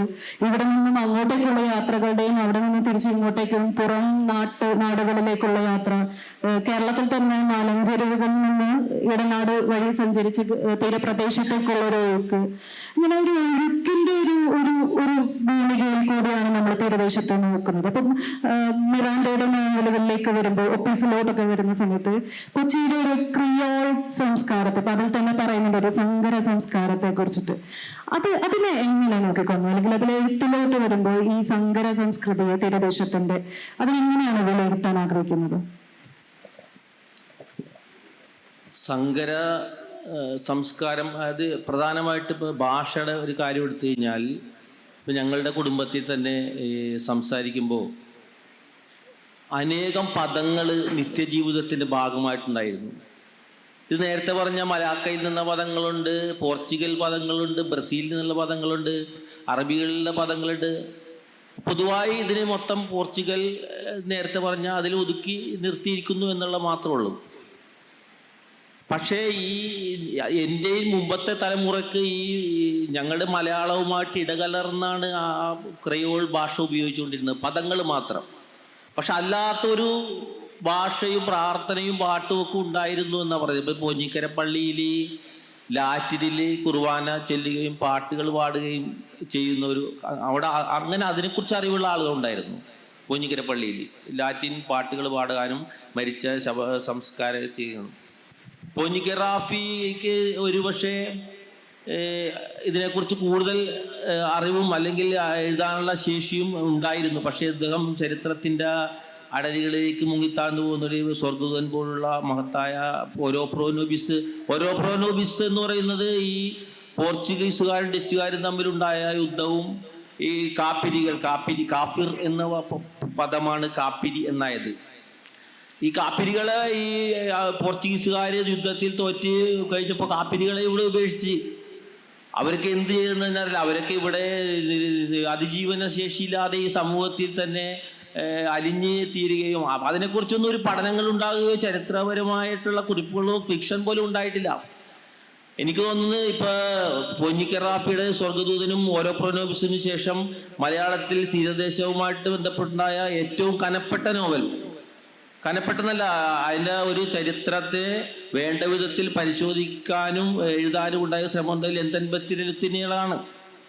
പക്ഷെ അതിനേക്കാളും ഇപ്പോൾ ഞങ്ങളൊക്കെ എഴുതിയതിനേക്കാളും എത്രയോ വലിയ മാസ്റ്റർ പീസുകൾ അർഹിക്കുന്ന ഒരു സമൂഹമാണ്. ഇപ്പൊ ചൈനക്കാരുടെ വരവ്, അറബികളുടെ വരവ്, പോർച്ചുഗീസുകാരുടെ വരവ്, ഡച്ചുകാരുടെ വരവ്, ബ്രിട്ടീഷുകാരുടെ വരവ്, ഇതിനിടയിൽ ജർമ്മൻകാരും അതുണ്ട്. പക്ഷെ അതൊക്കെ ഈ ചെറിയ ചെറിയ പഠനങ്ങളായിട്ടോ ചെറിയ ചെറിയ പുസ്തകങ്ങളായിട്ടോ ഉണ്ടാകുന്നതിന് മഹത്തായ ഒരു ഫിക്ഷനായിട്ട് അതിൻ്റെ സാമൂഹിക വശങ്ങളുണ്ട്, സങ്കീർണമായ മാനുഷികാവകാശ പ്രശ്നങ്ങളുണ്ട്, മാനസിക പ്രശ്നങ്ങളുണ്ട്. ഇതൊന്നും കാരണം ഇപ്പം നമ്മൾ പോർച്ചുഗീസുകാർ ഇവിടെ മിഷണറിമാരായിട്ട് നടന്ന കാലത്ത് അധിനിവേശം നടത്തി കുരുമുളക് കച്ചവടം, ഇവിടുന്ന് കുരുമുളക് കൊണ്ടുപോയി അവിടെ നിന്ന് 500 ഇരട്ടി പേരിലൊക്കെ അവിടെ വിറ്റ്, അതുപോലെ തന്നെ സ്പൈസസ്, കുരുമുളക് മാത്രമല്ല എല്ലാ സാധനങ്ങളും കൊണ്ട് വിറ്റ് ഒരുപാട് പൈസ ഉണ്ടാക്കിയ കൂട്ടത്തിൽ അവരുടെ മിഷണറി പ്രവർത്തനം നടത്തുന്ന കൂട്ടത്തിൽ ഇവിടുത്തെ ഈ ദിനചര്യ കുറിപ്പുകൾ അവർ അവിടെ ഓരോ ദിവസവും എഴുതുകയും ലിപ്സുള്ള ഗ്രന്ഥശാലകളിൽ സൂക്ഷിക്കുകയും ചെയ്യുന്ന ആ കുറിപ്പുകളിൽ പരിശോധിച്ച് തന്നെ ഇവിടെ ഡോക്ടറേറ്റ് എടുത്ത ആൾക്കാരുണ്ട് ഇവിടുത്തെ അധിനിവേശങ്ങളെക്കുറിച്ചും ഇവിടുത്തെ പോർച്ചുഗൽ സംസ്കാരങ്ങളെക്കുറിച്ചും. അപ്പോൾ രന്തമ്പത്തി പോലുള്ള കൃതിയെ എനിക്ക് തോന്നുന്നു കുറേയധികം നിങ്ങളും പഠിച്ച് ഇവിടെ എഴുതപ്പെട്ടിട്ടുള്ളൂ. അതിൻ്റെ പഠിച്ചെഴുതിയ കൃതി എന്ന് മാത്രമല്ല, അതിനകത്ത് ഒരുപാട് തീരപ്രദേശ ജനതയുടെ സൂക്ഷ്മമായ ജീവിത ഇതൊക്കെ ഉണ്ട്. ഓരോ പ്രൊനോബിസൊക്കെ ചെറിയ കൃതികളാണ്. പക്ഷെ ഈ പോർച്ചുഗൽ ഡച്ച് അധിനിവേശത്തിൻ്റെ കമ്പനി ബന്ധപ്പെട്ട കാര്യങ്ങളൊക്കെ വളരെ സൗന്ദര്യാത്മകമായിട്ട് ഓരോ പ്രൊനോബിസ് എഴുതിയിട്ടുണ്ട്. പിന്നെ ഈ നേരത്തെ നൊറോണ പറഞ്ഞ പോലെ ഈ പോഞ്ഞിക്കറാഫിക്കും ഭയങ്കരമായി പാവികളെ പോലുള്ള കൃതി എഴുതിയിട്ട് അദ്ദേഹത്തിനെ സഭയിൽ നിന്ന് പുറത്താക്കുകയും ഈ അദ്ദേഹത്തിന്റെ മാനസാന്തരത്തിന് വേണ്ടി ഇടവകയിലെ ജനങ്ങൾ റാലി നടത്തുകയും അദ്ദേഹത്തിന്റെ വീട്ടിന്റെ വാതിക്ക് പോയി പ്രശ്നം ഉണ്ടാക്കുകയൊക്കെ ചെയ്ത കാലം ഉണ്ടായിരുന്നു. അദ്ദേഹത്തിന് മഹറോൻ ചൊല്ലുക എന്ന് പറഞ്ഞാൽ മഹറോൻ ചൊല്ലി സഭയിൽ നിന്ന് പുറത്താക്കിയ ഒരു സംഭവമുണ്ട്. പക്ഷേ ഇപ്പൊ എന്റെ കാര്യം ഞാൻ പറയാം. ഇപ്പൊ ഞാൻ ആംഗ്ലോ ഇന്ത്യൻ സമുദായത്തിലെ ഈ കഥകൾ സത്യസന്ധമായിട്ട് എഴുതുന്നു. ഇത് ഇഷ്ടപ്പെടാത്ത ആംഗ്ലോ ഇന്ത്യൻസ് ഉണ്ടാകാം. കാരണം അവര് എപ്പോഴും അതിൽ മേലിനടിക്കാനാണ് ശ്രമിക്കുന്നത്. ഞങ്ങൾ പറഞ്ഞിക്കാരാണ്, ഞങ്ങൾ ഇംഗ്ലീഷ് പറയുന്നവരാണ്, അല്ലെങ്കിൽ ഞങ്ങൾ കോട്ടും സൂട്ടിടുന്നവർ, വയം കുടിക്കുന്നവരാണ്. ഞങ്ങളുടെ വിവാഹാഘോഷങ്ങളൊക്കെ വളരെ ഗംഭീരമാണ്. അതിന്റെ കോട്ടും സൂട്ടൊക്കെ ഇട്ട്, ഇപ്പൊ ഒരു കഞ്ഞി കുടിക്കാൻ പാകില്ലാത്തവനാണ് കോട്ടും സൂട്ടൊക്കെ ഇട്ട്. ഇപ്പൊ ഞങ്ങളൊക്കെ വാടക എടുക്കും കോട്ട്, സ്വന്തമായിട്ട് തയ്ക്കാൻ പൈസ ഇല്ല, അതൊരു വാടക എടുക്കും. ഈ കൊണ്ട് സ്വന്തമായിട്ട് തയ്ക്കണമെന്നാണ്. കാരണം മരിച്ചു കിടക്കുമ്പോ അത് ഉടുത്തി വേണം കിടക്കാൻ, ഈ കോട്ട് ഇട്ടിട്ട് വേണം കിടക്കാൻ. അപ്പൊ സ്വന്തമായിട്ട് മേടിച്ചിട്ട് അത് കോട്ട് കല്യാണത്തിന് കൊടുത്തിട്ട് മാറ്റി വെക്കും. എന്നിട്ട് മരിക്കുമ്പോൾ ഉടുക്കാൻ വേണ്ടി വാടക എടുത്തിട്ട് ആൾക്കാർ. അതുപോലെ തന്നെ ഈ ഞങ്ങളുടെ ഡാൻസ് ഒക്കെ ഉണ്ട്. ഈ എന്താ അതിനെ പറഞ്ഞത്, ഡാൻസ്. ഇതൊക്കെ ഈ പാവപ്പെട്ട ആളുകളും കല്യാണം നടത്തുമ്പോൾ കടം മേടിച്ചാണെങ്കിലും ഈ ഭയങ്കരമായ ഡാൻസും പറഞ്ഞ സാറേ ഇപ്പൊ കിട്ടുന്നില്ല, കാരണം ഞങ്ങൾക്ക് അന്യമാണത്. പക്ഷേ ഈ അങ്ങനെ വളരെ ആഘോഷപൂർവ്വമായി വിവാഹങ്ങൾ നടത്തുകയൊക്കെ ചെയ്യും. അപ്പൊ എന്റെ കൃതികളിൽ വേണമെങ്കിൽ പറങ്കിക്കാരിക്ക് പ്രശ്നം ഉണ്ടാക്കാനുള്ള കാര്യങ്ങളുണ്ട്. കാരണം ആംഗ്ലോ ഇന്ത്യൻ സമുദായത്തിനെ മോശമായിട്ട് ചിത്രീകരിച്ചിരിക്കുന്നു എന്ന് പറഞ്ഞ് വേണമെങ്കിൽ അവർക്ക്, പക്ഷെ സത്യം അതാണ്. കാരണം ഇവര് മേലിനടിക്കാൻ ശ്രമിക്കുകയും അതിന്റെ ആഘോഷങ്ങളിൽ അഭിരമിക്കുകയും അങ്ങനെ സ്വയം നശിച്ചു പോവുകയും ചെയ്യുന്ന ഒരു വിഭാഗം കൂടിയാണ്. അതുപോലെ ഈ നേരത്തെ ചോദിച്ച പോലെ ഈ ക്രിസ്ത്യൻ സമുദായം അല്ലെങ്കിൽ തീരദേശങ്ങളിൽ മാറ്റങ്ങൾ ഉണ്ടാകുന്നുണ്ട്.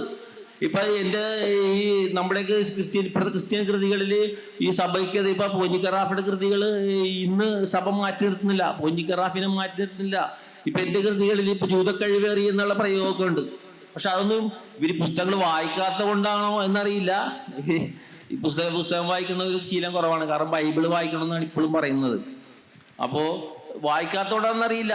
പക്ഷെ സഭ മാറുന്നുണ്ട്, തീർച്ചയായിട്ടും മാറുന്നുണ്ട്. കാരണം ഈ നൊറോണയുടെ കേസിൽ എന്താണ് അങ്ങനെ സംഭവിച്ചതെന്നറിയില്ല. ഈ സഭ മാറുന്നുണ്ട്. അതുപോലെ ഇപ്പൊ എനിക്ക് KCBCയുടെ സാഹിത്യ അവാർഡ് തന്നു ഈ അടുത്ത്. അവരെന്റെ പുസ്തകങ്ങൾ വായിച്ചെങ്കിൽ എനിക്ക് ചിലപ്പോൾ തരൂലായിരുന്നു. കാരണം ആന്റി ക്രൈസ്റ്റ് ആയിട്ടുള്ള കാര്യങ്ങളാണ് അതിനകത്തുള്ളത്. അല്ല, ആന്റി ക്രൈസ്റ്റ് ആയിട്ടുള്ള കാര്യങ്ങളാണ് അതിനകത്തുള്ളത്. പക്ഷെ അത് സഭ വകവെക്കുന്നില്ല. ഇപ്പൊ നമ്മുടെ മാർപ്പാപ്പ തന്നെ മാറിക്കഴിഞ്ഞ്, മാർപ്പാപ്പ നിരീശ്വരവാദത്തിനെ ഒരു മതമായിട്ട് പരിഗണിക്കണമെന്ന് പറയുന്ന ആളാ. സ്വവർഗരീതിനെയും ട്രാൻസ്ജെൻഡറുകളെ അംഗീകരിക്കണം എന്ന് പറയുന്ന ഒരു തലവനിരിക്കുന്ന ഒരു സഭ മാറിയിട്ടുണ്ട്. ഇവിടുത്തെ സഭക്ക് അത് മനസ്സിലാക്കാൻ പറ്റാത്തതാണ്, മനസ്സിലാക്കാൻ അടിക്കണമെന്ന് എനിക്കറിയില്ല. സഭ മാറിയിട്ടുണ്ട്. അപ്പോൾ ഈ തീരദേശത്തെ കുറിച്ച് പറയുമ്പോൾ ഈ ക്രിസ്ത്യനിറ്റിയും അതുമായിട്ട് ബന്ധപ്പെട്ട കാര്യങ്ങൾ പറയും. ഇപ്പൊ ഞാനൊക്കെ വായിച്ചു തുടങ്ങുന്ന കാലത്ത് ഇപ്പൊ ഈ ഹുവാൻ റൂൾഫോയുടെയും ഈ മാർക്കേസിന്റെയും ബോർഗസിന്റെയും അല്ലെങ്കിൽ ജോർജ മാധോവിന്റെ ഒക്കെ കൃതികൾ വായിക്കുമ്പോൾ അതിനകത്തൊരു ക്രിസ്ത്യൻ അന്തരീക്ഷവും ഒരു ഇതുണ്ട്. അപ്പൊ ഞാൻ എൻ്റെ അമ്മ കടമക്കുടി എന്നൊരു സ്ഥലമാണ്. ഈ കടമക്കുടിയിലേക്ക് നമ്മൾ നടന്നു കഴിഞ്ഞിട്ടുണ്ടെങ്കിൽ ഈ ഹുവാൻ റൂൾഫോയുടെ പെട്രോ പരാമോയുടെ ആ ഭൂമിയിലൂടെ നടക്കുന്ന അതേ ഫീലാണ് ശരിക്കും പറഞ്ഞാൽ. അത് ആ മരിച്ചതിന് ശേഷമുള്ള ചടങ്ങുകൾ അതൊക്കെ ഞാൻ ഒപ്പീസിൽ എഴുതാൻ ശ്രമിച്ചിട്ടുണ്ട്. അങ്ങനെയുള്ള കുറേ കാര്യങ്ങൾ ഈ ലാറ്റിൻ അമേരിക്കൻ സാഹിത്യത്തിന്റെ സ്വാധീനം അത് ഈ ക്രിസ്ത്യാനിറ്റിയും ഈ അധിനിവേശവുമായിട്ട് ബന്ധപ്പെട്ടാണ് ഉണ്ടായത്. അപ്പൊ ഞങ്ങളുടെയൊക്കെ സാഹിത്യം ഇപ്പൊ ലന്തമ്പത്തിരി ഉണ്ടായതാണെങ്കിലും ഈ മാത്യൂസിന്റെ കൃതികൾ ചാവുനിലത്തിനും ഈ മാർക്കസിന്റെ സ്വാധീനം ഉണ്ടായിട്ടുണ്ട്. തീർച്ചയായിട്ടും നിങ്ങൾക്ക് അത് സൂക്ഷ്മമായിട്ട് വായിച്ചാൽ മനസ്സിലാവും. എൻ്റെ കൃതികൾക്കാണെങ്കിലും ഈ ക്രിസ്ത്യാനിറ്റി, ലാറ്റിൻ അമേരിക്കൻ തീരദേശം, അധിനിവേശം, ഈ പോർച്ചുഗൽ, സ്പെയിൻ, മെക്സിക്കോ. അപ്പൊ ആ ഒരു കണക്ഷൻ തീർച്ചയായിട്ടും അതിനെ അറിയിക്കുന്ന രീതിയിൽ ഉപയോഗിച്ചിട്ടുണ്ടോ എന്നുള്ളത് മാത്യൂസ് പറഞ്ഞ സാഹിത്യ വിദ്യാർത്ഥികളുണ്ട്. കൊച്ചിയിലെ ഈ അധിനിവേശങ്ങളുമായിട്ട് ബന്ധപ്പെട്ട വലിയൊരു സാഹിത്യ കൃതി നിങ്ങളെ കാത്തു കിടപ്പുണ്ട് എഴുതപ്പെടാതെ. അതിലേക്ക് നിങ്ങൾ സഞ്ചരിക്കണം എന്നാണ് എനിക്കിപ്പോൾ പറയാനുള്ളത്. Thank you. നൊറോണയോട് ഈ പറഞ്ഞതിന്റെ തുടർച്ചയായിട്ടുണ്ട്. ഇനിയും ഒരുപാട് അനുഭവങ്ങളും കഥകളും കിടപ്പുണ്ട് അവിടെ എന്ന് പറഞ്ഞല്ലോ. ഇപ്പൊ നൊറോണ ആശീർവാദങ്ങളുടെ സുവിശേഷം ബൈബിളിന്റെ വളരെ ആഴമേറിയ ഒരു യാത്രയാണ്. ഭക്തിയുടെ തീരദേശത്തിന്റെ ചരിത്രം എടുത്ത് പരിശോധിക്കുമ്പോൾ ഇൻഡെപ്റ്റായ ഒരു യാത്രയാണ് ആശീർവാദ സുവിശേഷം. ഇനി അത്തരം യാത്രകൾക്ക്, അനുഭവങ്ങൾക്ക് ഒരു സാധ്യതയുണ്ടോ? കക്കുകളിയെ കുറിച്ച് പറഞ്ഞപ്പോൾ ഞാൻ കുറച്ച് വികാരാവേശിതനായി പോയി. നിങ്ങൾ ക്ഷമിക്കണം, മാത്യൂസ് സാർ അത് സൂചിപ്പിക്കുകയും ചെയ്ത്. പക്ഷെ ഞാനല്ലാതെ പിന്നെ ഇതാരാ പറയുക? കക്കുകളെ കുറിച്ച് പറയാൻ ഈ കേരളത്തിൽ ജീവിച്ചിരിക്കുന്ന ഒരാൾ ഞാൻ മാത്രമേ ഉള്ളൂ. ഈ മരിച്ചു കഴിയുമ്പോൾ ചരിത്രം അത് വേറൊരു കാര്യം. അതുകൊണ്ടാണ് പറഞ്ഞത്. ആർക്കെങ്കിലും അതൊരു ബുദ്ധിമുട്ടുണ്ടായിട്ടുണ്ടെങ്കിൽ ക്ഷമ ചോദിക്കുന്നു. ഞാൻ കമ്മ്യൂണിസ്റ്റ് ഗവൺമെന്റിനെ കുറ്റം പറഞ്ഞതല്ല. ഇതൊരു കോൺഗ്രസ്സുകാർ ഭരിച്ചുകൊണ്ടിരുന്ന സമയത്ത് ഈ നാടകം ഉന്മൂലനം ചെയ്ത് പോയിട്ടുണ്ടെങ്കിൽ ഞാൻ മിണ്ടാതിരിക്കത്തേ ഉള്ളൂ. പക്ഷേ കമ്മ്യൂണിസ്റ്റ് ഗവൺമെന്റിന്റെ കാലഘട്ടത്തിൽ എൻ്റെ മമ്മാഞ്ഞി ഒരു കമ്മ്യൂണിസ്റ്റ് ആയിരുന്നു. എൻ്റെ കുടുംബം ഒരു ഇടതുപക്ഷ ചായയുള്ള കുടുംബമാണ്. അതുകൊണ്ട് എനിക്കത് പറയാനുള്ള അവകാശമുണ്ട്. അതുകൊണ്ടാണ് ഞാൻ പറയുന്നത്. അതെനിക്ക് കുറച്ചൊരു വേദനാജനകമായി. ഒരു കമ്മ്യൂണിസ്റ്റ് ഗവൺമെന്റിന്റെ കാലഘട്ടത്തിൽ ഒരു നാടകം. അതുകൊണ്ടാണ്. ഓക്കെ, ഞാൻ കുറച്ചധികം വികാരാവേശനായി പോയി. നിങ്ങൾ എല്ലാവരോടും ഞാൻ ക്ഷമ ചോദിക്കുന്നു. പിന്നെ ഈ രണ്ടാം റൗണ്ട് കടന്നു വന്നപ്പോൾ നിങ്ങൾക്ക് ഒരു കാര്യം ബോധ്യമായി. ഈ തീരദേശ നിവാസികൾ അല്ലെങ്കിൽ അതിനോട് ചേർന്ന സാഹിത്യകാരന്മാര് വളരെ എളിമപ്പെട്ട ആൾക്കാരാണ്. അവരുടെ എളിമപ്പെട്ട സ്വഭാവം കൊണ്ടാണ് അവർ പറയുന്നത് തീരദേശത്തിൽ ഞങ്ങൾ കഴമ്പുള്ള സാഹിത്യം ഒന്നും എഴുതിയിട്ടില്ലെന്നുള്ള. ഞാനും പറഞ്ഞു അത് ഞങ്ങളുടെ എളിമപ്പെട്ട സ്വഭാവമാണ്. പക്ഷെ ജോണി മിറാന്റെ പറയുന്ന ഇപ്പൊ ഈ രണ്ടാം റൗണ്ടിൽ അദ്ദേഹം പറഞ്ഞപ്പോൾ സാഹിത്യത്തിലുണ്ടായ തീരദേശ സാഹിത്യത്തിലുണ്ടായ മാത്യൂസിന്റെ ആണെങ്കിലും മാധവൻ സാറിന്റെ ആണെങ്കിലും കൃതികളെയൊക്കെ പരാമർശിച്ചു. പോഞ്ഞിക്കരൊക്കെ റാഫിയുടെ കൃതികളെ പരാമർശിച്ചു. എൻ്റെ അശരന്റെ സുശിഷ്ടത്തെ പരാമർശിച്ചു. ഗംഭീര രചനകളാണ് പറഞ്ഞു. സത്യമാണ്, അതൊക്കെ ഗംഭീര രചനകളാണ്. പിന്നെ നമ്മുടെ ഒരു എളിമപ്പെട്ട സ്വഭാവം, തീരത്തെ ഒരു സ്വഭാവം കണ്ടാണ് പറയുന്നത് അങ്ങനെ ഒന്നും ഞങ്ങൾ ചെയ്തിട്ടില്ലേ എന്ന് പറയുന്നത്. കാരണം അശരന്റെ സുശിഷ്ടം 7 പതിപ്പുകളായി. അശരന്റെ സുശേഷം തീസിസ് ആയിട്ട് ചെയ്തിട്ട് കേരളത്തിലെ യൂണിവേഴ്സിറ്റികളിൽ 10ഓളം വിദ്യാർത്ഥികൾ ഇപ്പോഴും അത് തീസിസ് ചെയ്യുന്നു, PhD മറ്റുമായിട്ട്. എൻ്റെ കക്കുകളി പോലുള്ള തീരദേശ കഥകൾ യൂണിവേഴ്സിറ്റികളിൽ പഠിപ്പിക്കുന്നത് അത് നിസ്സാരമായ കാര്യങ്ങൾ. അതിൻ്റെ ഔന്നത്യം തന്നെയാണ്. എന്താണ് ഇതിൻ്റെ ഈ തീരദേശ സാഹിത്യത്തിന്റെ ഗദ്യരൂപത്തിന് എന്തുമാത്രം പ്രാധാന്യമുണ്ട് എന്നതിനെ കുറിച്ച് ഞാൻ ഈ രണ്ടാം ഘട്ടത്തിൽ പറയാം. വളരെ ചുരുങ്ങിയ വാക്കിൽ പറയാം. 500 വർഷത്തോളം പഴക്കമുണ്ട് ഈ തീരദേശ ഗദ്യ സാഹിത്യം രൂപപ്പെട്ടിട്ട്. ഇതിന്റെ ആദ്യത്തെ രൂപം എന്ന് പറയുന്നത് എറണാകുളം ജില്ലയിലെ ഉദയംപേർ സുനഹദോസ് കാനോനികകളിലാണ് ഈ തീരദേശ സാഹിത്യത്തിൽ നമ്മൾ ഇപ്പോൾ കാണുന്ന ഗദ്യ സാഹിത്യം രൂപപ്പെട്ടത്. ഈ കാനോനികളുടെ പ്രത്യേകത എന്ന് പറയുന്നത് കൊച്ചി പള്ളൂർത്തി സ്വദേശിയായ തീരദേശ ഗ്രാമത്തോടു കൂടി ചേർന്ന് ജീവിക്കുന്ന യാക്കോബ് കത്തനാർ എന്ന് പറയുന്ന ആളാണ് ആ കാനോനികൾ മുഴുവൻ എഴുതിയത്. ഈ കാനോനികളുടെ പ്രത്യേകത എന്ന് പറയുന്നത് വളരെ ചെറിയ വാചകങ്ങളിലാണ് അത് എഴുതിയിട്ടുള്ളത്. അതിൽ ധാരാളം പോർച്ചുഗീസ് പദങ്ങളും സുറിയാനി പദങ്ങളും അന്യഭാഷാ പദങ്ങളും അതിനകത്തുണ്ട്. അതിൻ്റെ ഏറ്റവും വലിയൊരു പ്രത്യേകത എന്ന് പറയുന്നത് അന്ന് വരെ ഗദ്യസാഹിത്യം കൈകാര്യം ചെയ്തിരുന്ന സംസ്കൃതത്തിന്റെ പാണ്ഡിത്യമുള്ള സാധാരണ ജനങ്ങൾക്ക് മനസ്സിലാകാൻ ബുദ്ധിമുട്ടുള്ള ഒരു ഗദ്യസാഹിത്യത്തിന്റെ ക്ലിഷ്ടതയിൽ നിന്നും ഈ ഉദയംപേർ സുനഹദോസ് കാനോനികകൾ എന്ന് പറയുന്ന തീരദേശ ഗദ്യസാഹിത്യത്തിന്റെ ആദ്യ രൂപം ഈ സംസ്കൃതത്തിന്റെ ക്ലിഷ്ടതയിൽ നിന്നും പാണ്ഡിത്യത്തിന്റെ ആ ദുർഗ്രാഹ്യതയിൽ നിന്നും മലയാള ഗദ്യസാഹിത്യത്തെ മോചിപ്പിച്ചു. അത് വളരെ പ്രധാനപ്പെട്ട സംഗതി. ആ ഒരു വിഷയത്തെ കുറിച്ച് തന്നെ 1 മണിക്കൂർ സംസാരിക്കണം, പക്ഷെ നമുക്ക് സമയമില്ല. പിന്നീട് അതിന്റെ തുടർച്ച പോലെയാണ് ഗദ്യസാഹിത്യം, ഈ തീരദേശ ഗദ്യസാഹിത്യം രൂപപ്പെടുന്നത്. ഞങ്ങളുടെയൊക്കെ രചനകൾ നോക്കിയാൽ നിങ്ങൾക്ക് അറിയാൻ പറ്റും. അതിനകത്ത് ധാരാളം സുറിയാനിക് പോർച്ചുഗീസ് പദങ്ങളുണ്ട്, ധാരാളം അന്യഭാഷാ പദങ്ങളുണ്ട്. ചിലപ്പോൾ ഞാൻ എഴുതുമ്പോൾ എന്തിനു നീ ഇംഗ്ലീഷ് ഉപയോഗിക്കുന്നു, ഇംഗ്ലീഷ് വാക്കിൽ ഒരാൾ മലയാളം ഉപയോഗിച്ച പോരെ. ഇത് ഒരു വിമർശനമായിട്ട് കാനോനികളെ കുറിച്ച് പറഞ്ഞപ്പോൾ നമുക്കറിയാം മലയാള സാഹിത്യം നിങ്ങളൊന്ന് പരിശോധിച്ച് നോക്കൂ. എത്ര ലക്ഷം പദമാണത് അന്യഭാഷയിൽ. നമ്മുടെ സമയം ചോദ്യങ്ങളിലേക്ക് പോകേണ്ടതുണ്ട്. ഓക്കെ, ഞാൻ കൺക്ലൂഡ് ചെയ്യുന്നു. അങ്ങനെ ഈ ഒരു തീരദേശ ഗദ്യ സാഹിത്യത്തിന് അതിൻ്റെതായ പ്രാധാന്യവും അതിന്റെ തുടർച്ചയുമുണ്ട്. Thank you. ചോദ്യങ്ങളുടെ ഒരു സമയമാണ്. നരവണയോടാണ് ചോദ്യം. ആദ്യമായിട്ട് ഗവൺമെന്റ് ജോലി പോയതിൽ അഭിനന്ദിക്കുന്നു. പിന്നെ ജാതി മതം തുടങ്ങിയ അന്ധവിശ്വാസങ്ങൾ മനുഷ്യ മനസ്സുകളിൽ നിന്നും എന്തെങ്കിലും പോകുമെന്ന് പ്രതീക്ഷിക്കുന്നുണ്ട്. ജോണി മുരളി പറഞ്ഞത് സഭ ഒരുപാട് മാറിയിട്ടുണ്ടെന്ന്. എനിക്ക് ഇനി സഭയിൽ നിന്ന് കിട്ടാനായിട്ടുള്ളത് 6 അടി മണ്ണാണ്. അത് മാത്രമേ കിട്ടാനുള്ളൂ. ഞാൻ എൻ്റെ ഭാര്യയോടും മകളോടും പറഞ്ഞിട്ടുണ്ട്, എന്നെ കത്തിച്ചേക്കാനാണ് പറഞ്ഞിരിക്കുന്നത്. മരിച്ചു കഴിയുമ്പോൾ എന്നെ എവിടെയെങ്കിലും കൊണ്ടിട്ട് കത്തിച്ചേക്കാനാണ് പറഞ്ഞിരിക്കുന്നത്. അപ്പം ഞാൻ മാറിയില്ലേ? എനിക്കൊരു സുരക്ഷിതത കവചം തീർക്കുമെന്ന് പറയുന്ന എൻ്റെ ജന്മം കൊണ്ട് ഞാൻ ആയിത്തീർന്ന ഒന്നിനെ എനിക്ക് തള്ളിപ്പറയാൻ പറ്റുന്നുണ്ട്. അങ്ങനെ നമുക്ക് തള്ളിപ്പറയാനായിട്ട് പറ്റണം. നമുക്കത് പറ്റുന്നില്ല. നമ്മളിപ്പോൾ കേരളത്തിൻ്റെ ഒരു പ്രധാനപ്പെട്ട തീരുമാനം എടുക്കണമെങ്കിൽ കേരളത്തിൻ്റെ ഭരണാധികാരികൾ ഏതൊക്കെ പ്രസ്ഥാനങ്ങളിലൂടെയാണ് ചെല്ലുന്നത്, ഏതൊക്കെ മന്ദിരങ്ങളിലൂടെ കടന്നു പോകുന്നതെന്ന് നിങ്ങൾ ചിന്തിക്കണം. അവിടെ ചെന്നിട്ട് അവിടെയുള്ള ആ അധികാരിയോട് ചോദിക്കും, ഞങ്ങൾക്ക് ഈ വോട്ട് ബാങ്കിനെ ഞങ്ങൾക്ക് സപ്പോർട്ട് ചെയ്യാൻ പറ്റുമോ എന്ന്. കേരളത്തിൽ നിന്ന് എന്തായാലും ഞാൻ ആദ്യമൊക്കെ പറയുമായിരുന്നു യുവതലമുറയ്ക്ക് ജാതിയും മതമൊന്നും ഇല്ലെന്ന്. പക്ഷെ കേരളത്തിൽ നിന്ന് ഈ പിശാചിനെ പുറന്തള്ളാനായിട്ട് വലിയ പാടാണ്. അത് നമ്മുടെ അടിവേരുമൊത്ത് നമ്മുടെ ജന്മം കൊണ്ട് തന്നെ അത് നമ്മളിലേക്ക് ആവേശിച്ച് വരുന്നു. പക്ഷേ അതിനെ കുതറി മാറണം എന്നുള്ളതാണ്. അതുകൊണ്ട് തന്നെയാണ് അത്രയും ഒരു തീരുമാനം, എന്നെ കത്തിക്കണേ എന്നുള്ള ഒരു പ്രാർത്ഥന. നമസ്കാരം. നമ്മുടെ പുരുഷ പുരോഹിതത്തെ വിമർശിച്ച, അതുപോലെ തന്നെ കക്കയുടെ നിരോധനത്തിൽ പ്രതിഷേധിച്ച ഫ്രാൻസിസ് നൊറോണയ്ക്ക് എൻ്റെ അഭിവാദ്യങ്ങൾ. എൻ്റെ ചോദ്യം DC-യോടാണ്. മോഡറേറ്ററിൽ നിന്ന് ഞാൻ ഉത്തരം പ്രതീക്ഷിക്കുന്നു. ഈയിടെയായി തീരദേശത്തെ പറ്റി എഴുതപ്പെട്ട നോവലാണ് പുള്ളികൾ. അതിൽ തീരദേശക്കാരുടെ കടല അറിവുകളെ പറ്റിയും അവരുടെ ജീവിത ബോധത്തെ പറ്റിയും അതിനുള്ള ലോകബോധത്തെ പറ്റിയൊക്കെ വിശദമായി പ്രതിപാദിക്കുന്നുണ്ട്. പക്ഷെ ആ നോവലിലൂടെ ചർച്ച ചെയ്യപ്പെടുകയോ, ഞാൻ സോമൻ കടലൂര് പിന്നെ ഡയസ്ത്രീയം പ്രതീക്ഷിച്ചതാണ്. പക്ഷേ ആ നോവലിനെ പറ്റി ഒരു പ്രതിപാദ്യ വിഷയം പോലും വന്നിട്ടില്ല. ഈ DC ബുക്സ് തന്നെയാണ് അത് പ്രസിദ്ധീകരിച്ചിരിക്കുന്നത്. എന്തുകൊണ്ടാണ് അത് സംഭവിച്ചത്? Thank you. എനിക്ക് തോന്നുന്നു കഴിഞ്ഞ KLF 2024 ചർച്ചയായ ഒരു നോവൽ കൂടിയാണ് പുള്ളിയൻ. ഞാനും കൂടെ അതിൻ്റെ ഭാഗമായിട്ടുണ്ടായിരുന്നു. മറ്റൊന്ന്, തീരദേശ നോവലിൻ്റെ ഒരു ചരിത്രം എന്ന ഭാഗം ഇവിടെ ഒരു തെക്കൻ തീരമേഖലയെ പ്രതിനിധീകരിക്കുന്ന വിധത്തിലുള്ള റെപ്രസെന്റേഷനാണ് ഇവിടെ ഉണ്ടായിട്ടുള്ളത്.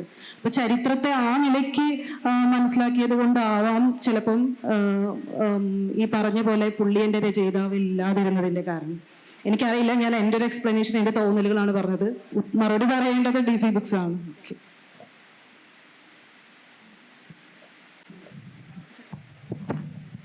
Any other question?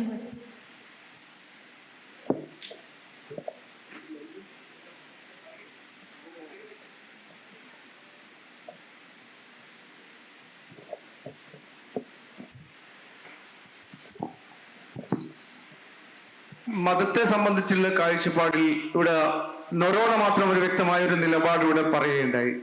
ഇവിടെ ഇരിക്കുന്ന മറ്റു എഴുത്തുകാർ മതം എന്ന് പറയുന്നത് ജീവിതത്തിലെ അനിവാര്യമായ ഒരു ഘടകമാണോ, അതിനെ ജീവിതത്തിൽ നമ്മൾ കൂടെ കൂട്ടേണ്ടതുണ്ടോ? മതത്തെ പറ്റിയുള്ള മറ്റ് ഇവിടെ ഇരിക്കുന്ന എഴുത്തുകാരുടെ നിലപാട് എന്താണ്? മതം നമ്മുടെ ജീവിതത്തിന്റെ ഒരു അനിവാര്യമായ ഘടകമാണോ, അതിനെ തള്ളിപ്പറയാൻ ഇവിടെ ഇരിക്കുന്ന മറ്റ് എഴുത്തുകാർ തയ്യാറാണോ എന്നുള്ളത് വളരെ സ്പഷ്ടമായ ഒരു ചോദ്യം.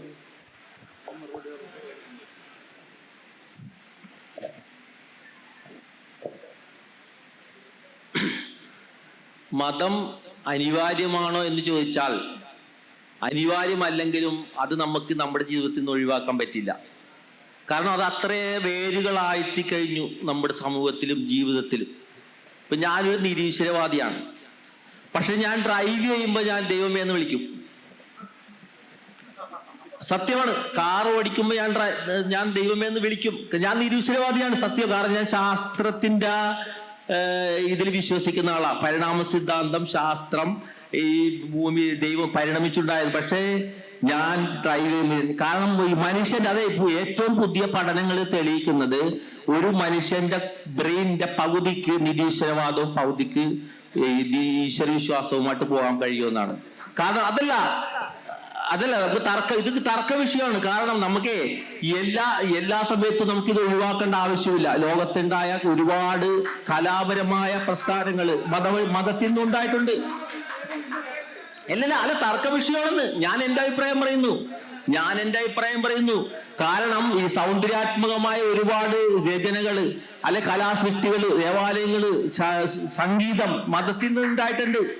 വാർദ്ധക്യത്തിൽ ഞാൻ ചോദിക്കട്ടെ, 80 വയസ്സായ വാർദ്ധക്യം എന്ന ഒരു മനുഷ്യൻ ഏകാന്തതയിൽ ഇരിക്കുന്നു. അവനോട് നിരീശ്വരവാദം പറഞ്ഞിട്ട് എന്താ കാര്യം? അവൻ കൊന്തെത്തിച്ച് മനസ്സമാനം നേരട്ടെ. അല്ല, ഞാൻ പറഞ്ഞ നമുക്ക് യുവാക്കൾക്ക് നിഷേധിച്ചു പറയാം. അല്ല, ഇത് തർക്ക വിഷയമാണ്. നമ്മൾക്കിപ്പോ ഇവിടെ ഇരുന്നുകൊണ്ട് 10 മിനിറ്റ് സംസാരിക്കേണ്ട കേസല്ലേ ഇത്. ആവശ്യമില്ല മതത്തിന്റെ ആവശ്യമില്ല. ഏത് മതം? ലോകത്ത് എത്രയോ മതങ്ങളുണ്ട്. അങ്ങനെ ഒരു മതത്തിനെ നമുക്ക് ഈശ്വരന്റെ കെട്ടാൻ പറ്റില്ല. നിങ്ങൾക്ക് സൗകര്യമുള്ള മതം നിങ്ങൾക്ക് വിശ്വസിക്കാം. നിരീശ്വരവാദം ഒരു മതമാണെന്ന് മാർപ്പാപ്പ പറഞ്ഞ കാര്യം ഞാൻ പറഞ്ഞില്ലേ? അതാണ് ഞാൻ നേരത്തെ ബ്രെയിനിന്റെ കാര്യം പറഞ്ഞത്. അതല്ല, അത് നമ്മുടെ അന്ധവിശ്വാസം ഇരിക്കും. അതും വിശ്വാസമല്ലേ? നിങ്ങൾക്ക് വിളിക്കാതിരിക്കാം. പക്ഷേ നമ്മുടെ കുട്ടിക്കാലം മുതൽ നമ്മുടെ മനസ്സിൽ, നമ്മുടെ തലച്ചോറിൽ കടന്നുകൂടിയിരിക്കുന്ന ചില കാര്യങ്ങളുണ്ട്. നമുക്ക് ആത്മവിശ്വാസം എത്രയോ. ഞാൻ പോഞ്ഞിക്കർ റാഫിയുടെ കഥ പറയട്ടെ. പോഞ്ഞിക്കർ റാഫി നിരീശ്വരവാദിയായിരുന്നു. അദ്ദേഹം സഭയ്ക്കെതിരെയും വിശ്വാസങ്ങൾക്കെതിരെയും പോരാടിയിരുന്ന ആളാ. അദ്ദേഹം അവസാന കാലത്ത് ഒരു ദിവസം 50 സ്വർഗസ്ഥനായ 50 നിർന്നിറങ്ങുകയും ചെയ്യില്ലോ എന്ന് പേഴ്സണലായിട്ട് എനിക്കറിയാം. എന്റെ അയൽവാസിയാണ്. ചർച്ചകൾ ഇനിയും തുടരാൻ തോന്നുന്നു. പുറത്ത് തുടരാം. ഈ പ്രോഗ്രാം അവസാനിച്ചതായിട്ട് അറിയിക്കും. Thank you.